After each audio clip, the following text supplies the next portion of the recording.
The truth about love that you don't want to believe.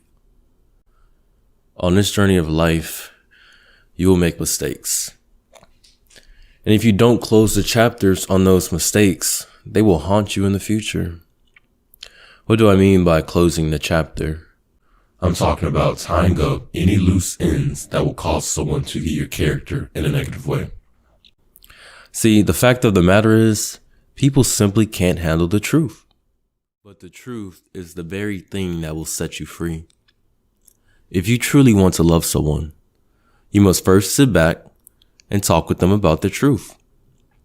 Because whatever that truth is, if they haven't dealt with it or closed the chapters on it, it will only come back to haunt them. And you. It is like riding a bike.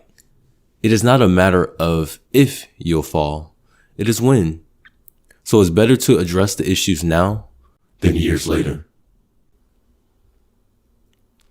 I could sit here and tell you love is unconditional and that love will penetrate through anything. Unfortunately, we don't live in a world where everyone has divine knowledge. We live in a stimulated environment. Stimulated environment. One that is ran on commerce, entertainment, and population control. So love is extremely hard to exist in such an environment. So if you really want love in your life or in the future, first and foremost, take a hard look in the mirror and ask yourself, what demons still haunt me that I need to close the door on? Because if not, you're only going to project your insecurities and needs onto someone else when it is not their job to heal that for you. It is yours. Now that person can be a source of support, but not a crutch for you to depend on. I slightly alter a passage from the book, The Perfect Matrimony by Samuel Unwar.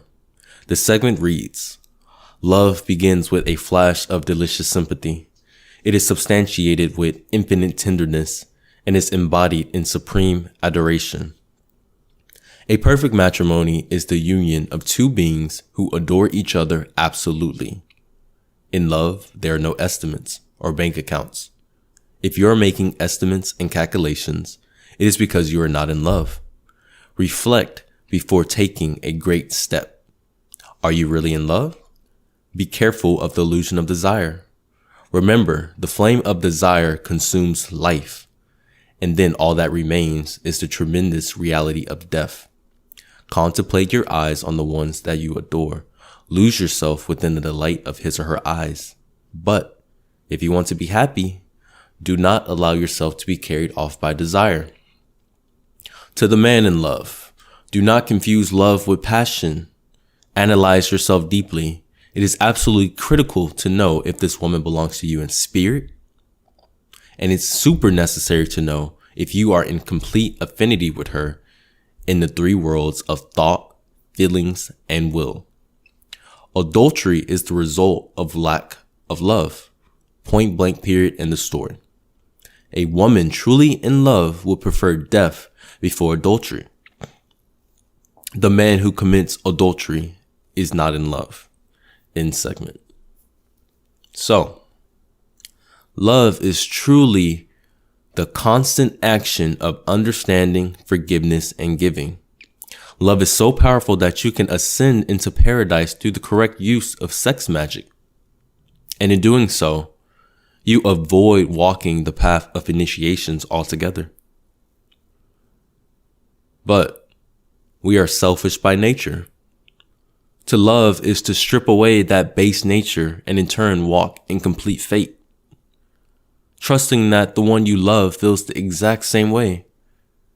The first law of nature is self-preservation.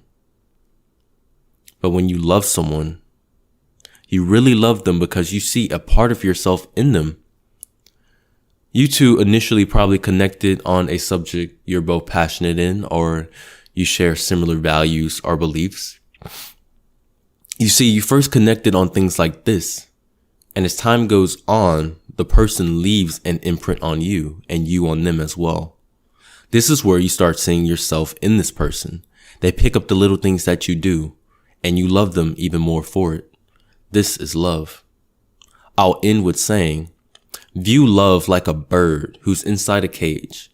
When the cage is open and the bird is able to come and go as she pleases, what keeps her coming back is love. But the moment you lock the cage and the bird loses the choice to come and go as she pleases, this is now control.